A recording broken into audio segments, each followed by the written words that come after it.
To je typický tohleto. To je prostě díra, kam se podíváš. Ve městě, na okresce, výtluky, výmoly. Ach jo, jenom na dálnici. Tam máme koleje vyjetý od kamionů. Podvozky vozů Škoda jsou při vývoji nových modelů testovány v extrémních podmínkách v podobě různě rozbitých povrchů. Aby bezpečně a dlouho odváděli dobrou práci, musí se vedle robustní konstrukce spolehnout i na kvalitní podvozkové díly, především tlumiče, pérování a zavěšení kol.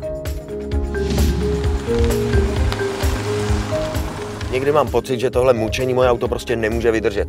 A vůbec se nedivím tomu, že při každé servisní prohlídce jde moje auto na zvedák a technik kontroluje, jestli mám všechny 4 kola. Vizuální kontrola podvozku je součástí každé servisní prohlídky vozů Škoda. Protože víme, že auta musí jezdit po nekvalitních silnicích a že i zkušený řidič občas narazí na větší díru. Proto autorizované servisy nabízejí kontrolu a případně i seřízení geometrie. Prodloužení životnosti pneumatik, komfortnější a bezpečnější jízda díky přesnému ovládání vozu a také snížení spotřeby paliva. Zatím vším stojí správně nastavená geometrie podvozku. Její seřízení má ovšem význam jen tehdy, pokud jsou v pořádku pružiny, tlumiče a jejich uložení. Životnost podvozkových dílů významně závisí na tom, kde a jak se s vozem jezdí. Výměna poškozených dílů je vždy nutná, jinak vůz nebude fungovat tak, jak má. Vadné tlumiče a uchycení ramen výrazně zhoršuje jízdní vlastnosti, komfort, bezpečnost a životnost vozu.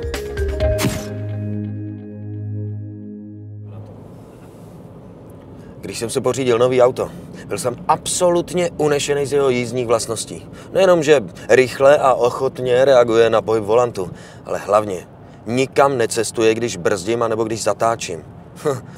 To když srovnám se svým starým autem. Největší vliv na chování vozu mají jeho tlumiče.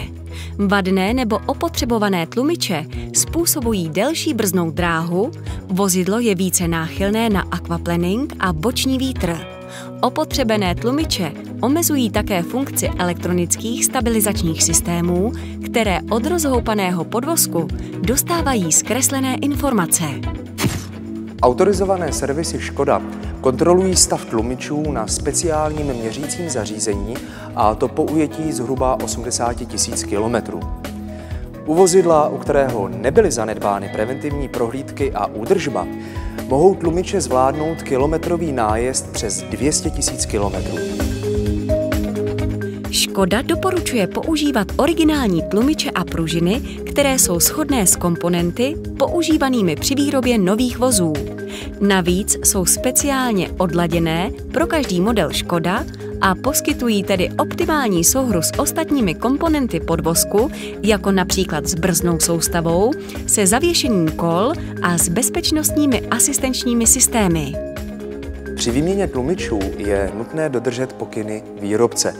Mechanici autorizovaných servisů při výměně automaticky zkontrolují a v případě nutnosti vymění i manžety.